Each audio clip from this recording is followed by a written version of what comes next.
na dito tayo sa Toronto na ito. Dati ano to, ano?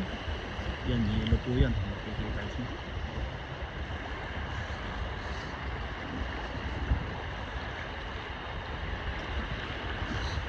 Mataas po yung yelo ay yung tubig.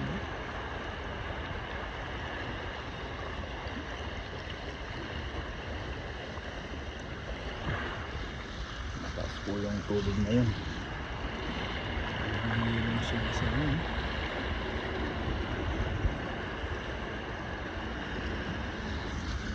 Ayun, katatapos lang natin na check up.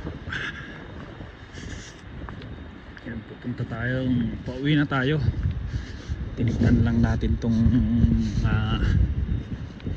magagandang place. Ganito pala pag halimbawa pagkatapos ng winter, so wala kang makikitang dahon ng mga punong kahoy. Ngayon lang nagano dito, ngayon lang nakagalak kasi titignan natin yung ano, tapos diop naman natin ganito pala. Yun.